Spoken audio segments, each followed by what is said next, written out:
Bonsoir à toutes et à tous, bonsoir à tous les suiveurs et à tous les inconditionnels de Grégoire Omnisport. Edouard Mendy. Pourquoi je crie le nom d'Edouard Mendy, le meilleur gardien au monde actuellement? C'est parce que grâce à Edouard Mendy, Chelsea gagne un point d'Anfield Road. Parce que Chelsea, ce n'était pas évident de mener 1-0. Liverpool égalisé sur penalty. Penalty, Rich James m'a provoqué. Faute de main, dernier défenseur. Il a été donc vraiment expulsé. Il a tamaté, donc il rouge, les rouges revenaient en même temps au score. Un but partout. Nous, Liverpool, des Dalchico Chelsea. Deuxième mi-temps, attaque défenseur. Mais Chelsea, ils ont montré, ils ont du vécu, ils ont de l'expérience, ils ont du métier. À l'image de Jorginho, à l'image de Lukaku, qui a bien géré les maigres ballons qu'il a eu à jouer en attaque. Donc, Chelsea, ils ont joué avec le cœur, avec le collectif, avec le courage et ils ont réussi à décrocher un point malgré les assauts de Sadio Mané et de Mohamed Salah. Donc, nous avons Salah et Sadio Mané, nous avons de son côté, Salah du côté droit vers le centre pour répliquer d'autres. Sadio Mané, nous a éliminé plusieurs fois Aspilicueta, nous a centré, mais la défense de Chelsea a été bien alignée. Défense à 5. Qui a bien tenu la baraque face à Liverpool. Donc, vraiment, le Sénégalais qui a le plus brillé, c'est Edouard Mendy. Parce qu'il a effectué 6 arrêts. C'est son record. C'est son record d'arrêt dans un seul match. Edouard Mendy a fait 6 arrêts.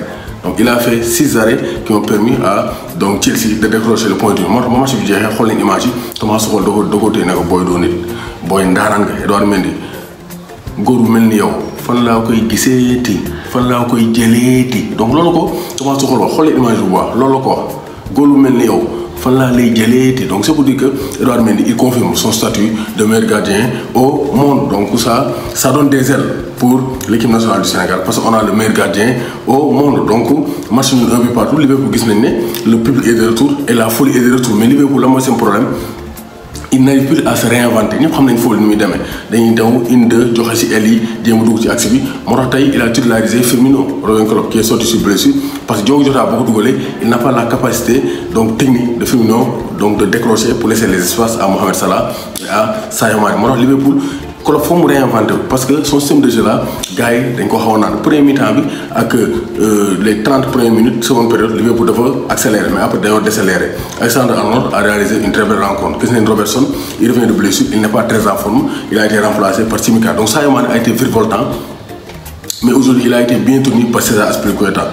Même s'il a provoqué le penalty, Sadio Mané l'a le bal bi après James football avec l'homme, mais donc Sadio Mané il a été virevoltant, mais il a été bien tenu par César Azpilicueta qui a montré son expérience et son courage aujourd'hui. Donc Edouard Mendy, vraiment c'est le très haut niveau. Il confirme que c'est le meilleur gardien au monde. Donc un but partout, un nul qui arrange Chelsea. Parce que Chelsea a 10, avoir le point du nul à Anfield Road, vraiment c'est une aubaine. Le point arrange les Blues de Chelsea. Donc parce que actuellement ils ont 7 points, 2 victoires et un match, de même que Liverpool. Donc ils ont ex aequo. Le nombre de buts marqués, le nombre de buts encaissés. Avant ce match-là, Arsenal a été explosé par City avec un excellent Grealish, Ferran Torres doublé, Gabriel Jesus buteur et passeur. Donc vraiment, City est en pleine forme. Arsenal, c'est l'équipe qui a gagné championnat Malawi ou championnat Zimbabwe. Parce que Arsenal, c'est une équipe B. Donc, parce qu'ils n'ont pas une équipe. Les joueurs sont trop tendres. L'entraîneur est dépassé. Donc, il faut qu'il se réinvente. Sinon, il y aura des problèmes. Donc, le duel de Lyon accouche d'un match nul aujourd'hui. Donc, mais malheureusement, nous devons avoir une qualification en finale du beach soccer, mais les Sénégalais échouent face aux Japonais. Donc, vraiment, l'empire du milieu. Donc, le pays du soleil levant, le Japon. Le pays du soleil levant. L'empire du milieu, c'est la Chine. Le pays du soleil levant, le Japon, donc, a éliminé les Lions du Sénégal. Donc, le soleil se couche donc ici au Sénégal. Donc c'est fin, donc c'est la fin, c'est le crépuscule, timis na guddi na pour les Sénégalais dañuy ñibbisi. Donc félicitations au Japon et nos encouragements à Ngalla Sylla et à ces joueurs donc Alseny Ndiaye, Mamadou Diagne donc ak kii di Mamadou Sylla, ils ont manqué à l'équipe, mais c'est comme ça, c'est le sport te da ngay gagné suba ñu gagné la. C'est la première fois ñu accéder demi-finale, donc prochainement ñu defarwaat pour mën a ñëwaat en force, pourquoi pas décrocher le sésame et gagner le titre de donc champion du monde. Donc Paris Saint-Germain, donc Idrissa Gana Gueye ak Abdou Diallo ñu préparé seen déplacement fële ca donc Reims pour le premier match de Lionel Messi sous le maillot du Paris Saint-Germain. Donc justement Mbappé est-ce que dina dem, parce que xool leen image bi, Mbappé en discussion avec Messi avec le sourire, est-ce que Mbappé ne va pas finalement rester, parce que d'après les informations El Confidencial moo ko wax, El Confidencial moo ko wax, nee na Mbappé papaam da koo ne mu accepte prolongation Paris, mais avocat am moo ko ne demal Real Madrid te Mbappé dafa déglu avocat am moo tax avocat am négocié ak Real ba Real def offre, mais pour l'instant donc Mbappé quittéegul Paris Saint-Germain. Donc pour son premier match avec Kayseri Sport, Maba Thiam a donc permis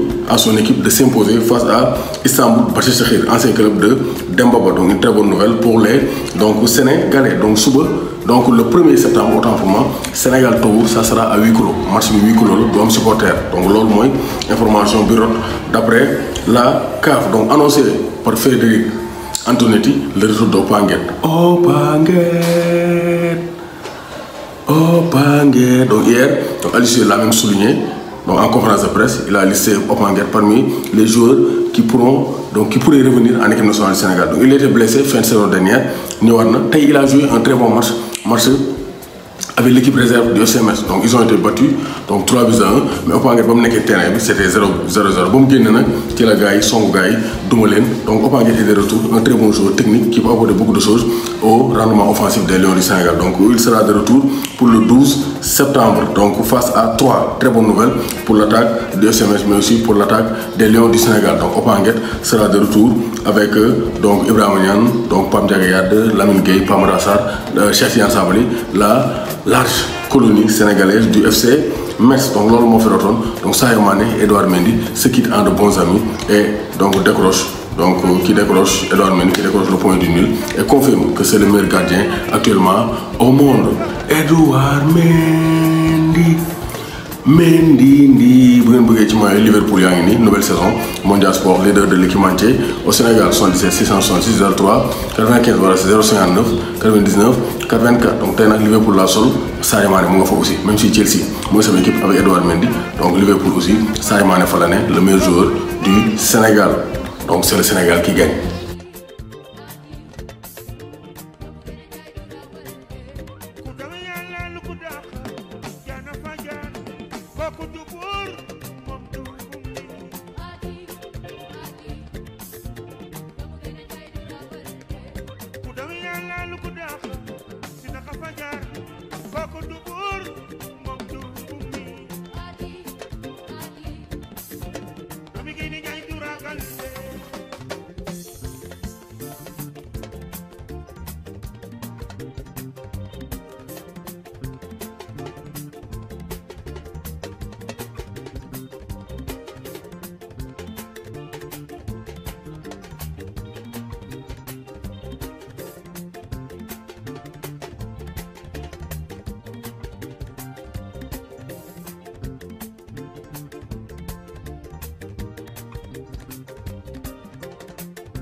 yow fa ko de fa laa ko de yow fa nga jëm man fa laa jóge yow la fa de moom laa fa ba yow la fa gis moom laa fa xool soo xamoon li lay yor di nga bàyyi li nga yor bañ fa dajay mu doon tak saay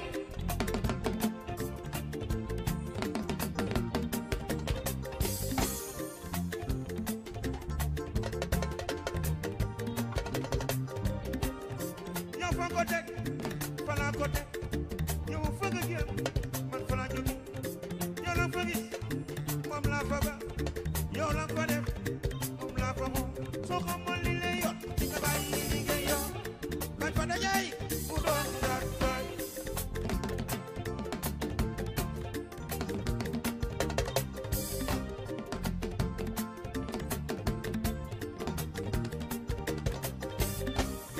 mani Babel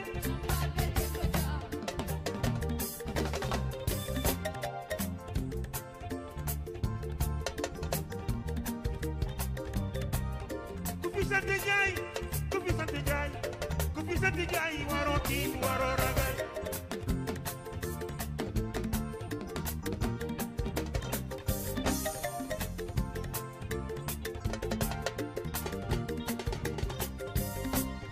ku fi sant Njaay Alaaji Njaay ku fi sant Njaay